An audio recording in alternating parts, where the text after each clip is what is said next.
So what I've done here is I've gone through, looked at the statistics, pulled them myself, gone through some news sites, put together some statistics. So this is information where I'm sharing it with no personal agenda. I am a realtor, so I do want to educate you on the market.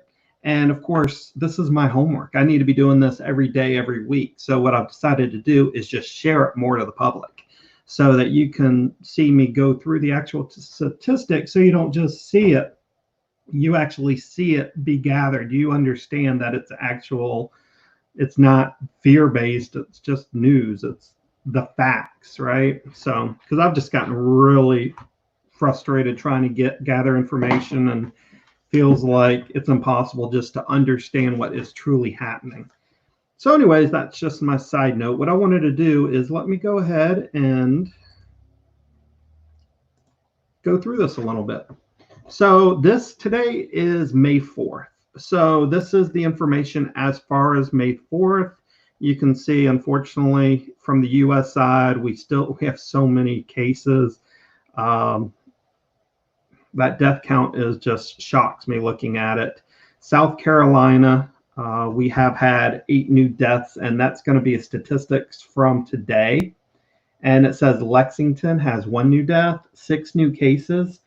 Actually, let's see, 17 deaths total, but 1 new one today. 6 new confirmations today out of 420. So just the other day, I remember it being like 17. So I'm trying to figure out, have we peaked or not as far as the cases. I know now that we are opening, just be safe out there.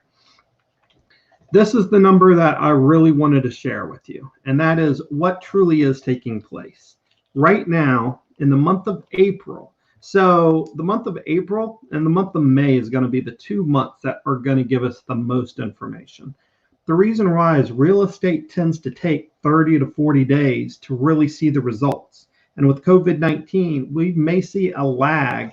If someone was under contract and they got furloughed, let go of their job, they may not be able to close until they go back to that position, because the mortgage company is going to verify that they still have employment. So people who fully expect to go back may have to postpone their closing of an extra 30 days. Some sellers may say yes to that and extend the contracts. Others may put the property back on the market. But what we're seeing for the month of April was 1,279 listings have hit the market. Single family residences went on the market in the month of April. Okay, that is down from 1,851 in March. We normally have more that go on the market in April than March. March, around, I believe it was around March 10th, March 15th, that week is when pretty much we were about to, the companies were letting the people go. Everyone was working from home. Everyone was stockpiling the toilet paper. You know, that was the beginning of all this. So we've gone through all of March, or half of March, maybe 2/3 of March, full month of April. So you can see we were having a very strong March before all this happened. And we still had almost 1,200 closings, 1,169. What that means is in February, we weren't really affected. We started hearing about it in China, but we really didn't know it was going to spread the way it has. And of course, January, that was just normal wintertime month stats. So you can see we still had more sold in April than we did January of this year before this even existed in our minds. I would have expected the amount listed in April to be probably around 1,800 to 2,000 at least. I would think 1,800 at least, maybe 2,000 properties, but still 1,279 went on the market. But this is the stat that I was shocked by. 1,279 go on the market, 1,222 properties went under contract. So again, what that's telling us is tight listing inventory. We're not seeing as many showings, but those showings are producing strong offers because we're getting a lot of strong contracts right now. We're still getting multiple offer situations. If someone really needs to buy or wants to buy during this time, there's not a lot to choose from. Now, right now, all the agents are really trying to do a better job as far as setting expectations on how a property should be shown. minimizing the risk to the buyers and the fear of the buyers, as well as the fear to the owners. You don't want people, when they go through your house, you're not there, so you don't know the precautions they took. So some of the things that we have to figure out when we list the property is, what are we aiming for? How are we going to make it safe for you if you're the seller? So of course, we're going to have a conversation and say, are we going to make it a requirement for them to wear the face masks? So if so, we need to put that in the showing instructions. I'm leaving that one up to my sellers. I am highly, highly, highly recommending we get the pre-approval letter before they walk in the door, because that means they are serious. They don't have that, they can't really make an offer anyways. So let's ask them to provide that. Now, the other thing is, I'm happy I got a bunch of gloves here that I can leave the gloves in the house. Again, it depends on, some people like the idea of gloves during this time, others don't. It's the seller's choice. If you're my client, if you want us to leave gloves for the buyers who walk through and the agents, let's do that. And we can, of course, put instructions on there that only the agents are touching the doorknobs, only they're opening the doors, only they're turning on the lights and turning them off. My recommendation is have all the lights turned on before you leave. Now, of course, we can't do that on vacant properties if you don't live nearby. But again, we're going to provide that. And then the other last two things, of course, is, and I got a ton of these now, these alcohol prep pads.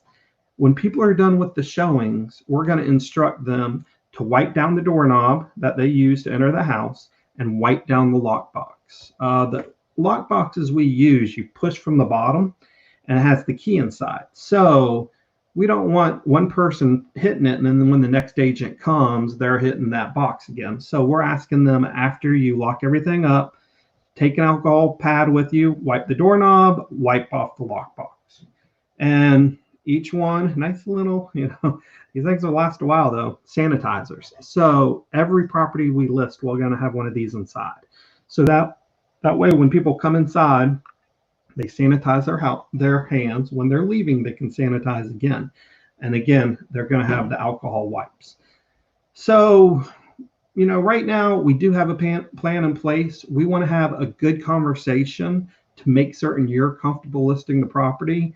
The nice thing, and this is going to shock you, the nice thing about listing the properties right now is, since the inventory is tight, if we price it right, you're not going to have that many showings.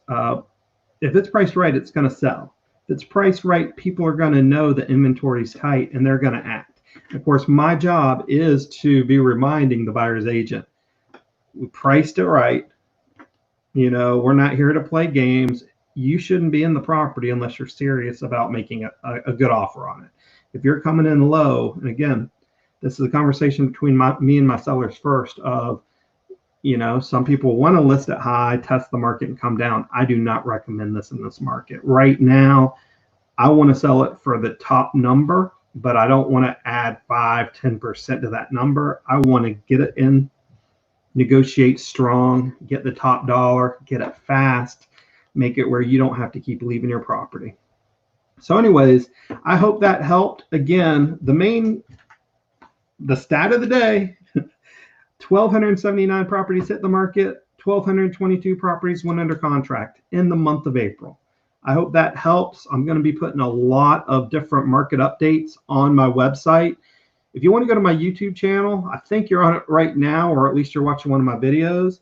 You can go through there, or you can go to realestatecoach4you.com, and that's going to take you directly to my YouTube channel. I hope you're doing well. Reach out to me when I can help you out, and we'll just go from there. Bye-bye.